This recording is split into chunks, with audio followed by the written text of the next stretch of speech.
Welcome back to the Cardinal Report. Joining us now is North Cenrtal Sports Information Director, Clark Teuscher. Clark, thanks for checking in. Good to be here.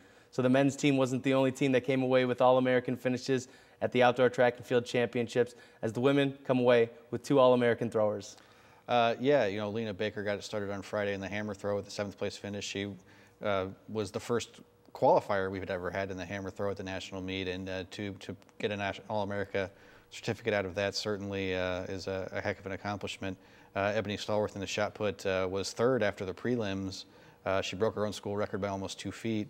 Wound up finishing 4th. Was the first All-American of any kind at North Cenrtal in the shot put in almost 30 years, and was that first one ever outdoors. So always good to see a program, you know, achieve something that it never has before, and they got 2 of those on the same weekend. And the 2 of them really showed that anything can happen at nationals. Lena came in ranked 21 out of 22 throwers, Ebony 18th, and they just sort of threw those seedings out the window and just went out and performed. They were clearly mentally prepared. You know, Coach Denard, they both really rave about Coach Denard as a throwing coach.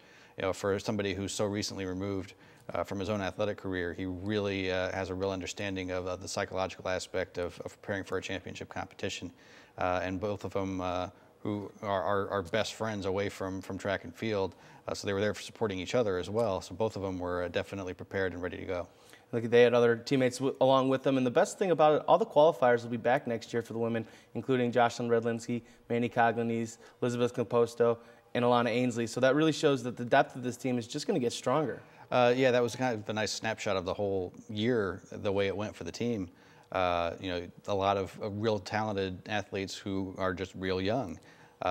And so to have that kind of an experience for those 5 individuals, to be able to bring that back and fuel what they're going to be doing in the off season and through to next year is certainly something that could be very valuable. And you don't want to call it a disappointment that those other athletes weren't able to make the podium, but Liz Composto coming in, clearly one of the favorites in the pole vault. She just didn't have it that day, it seemed like.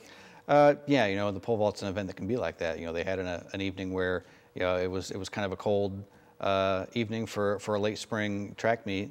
And so it can be difficult to stay loose when you're in a competition with 21 other women, and you know it takes a while to cycle through and get all your attempts in.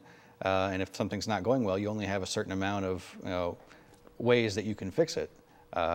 And with 3 attempts at each height, you know that becomes pretty difficult. So I think it's certainly she was disappointed by that, but I don't think it's anything that she should be ashamed of. It's certainly motivation for her to get back into it, and for somebody who works as hard as she does, I'm sure that that'll carry her a long way into next year. And on that first day of competition, Jocelyn Redlinski seemed very motivated. She was sitting in 3rd in the heptathlon, but just couldn't pull it together those last 3 events, it seemed like, on day 2. At the national level, if you have a deficiency in one of those events, it's really going to come up and bite you. In this case, for her, it was the javelin throw. Really did not you know, have the capability to throw with some of the other heptathletes, some of whom were entered in the open javelin as well.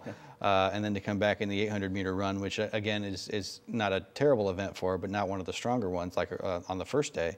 And you don't really have a chance to come back and make those points up. So you know, that's just kind of an opportunity for growth for her to kind of address those shortcomings and see if she can make those into strengths for the coming year. And do you think that her focus this next season will be improving those events that, you know, she may not be the best at? I think improving across the board is going to be the goal, as it always is. You know, in events like the hurdles and the long jump, where she's not that far from being national caliber in those events on their own. You know, to get, you know, a few points back here or there, wherever they might come from, that probably is going to be the goal. It might not be necessarily focused on 1 or 2 events. Well, it definitely was an exciting weekend. Clark, thanks so much for joining us this year. Thank you. That wraps up this season of the Cardinal Report. We would like to thank all the North Cenrtal coaches, athletes, and staff that helped make it a successful one. We'll be back on the fall with new episodes of the Red Zone, and we now take a look back in the year in Cardinal athletics. I'm Marc Dahlquist. Thanks for watching.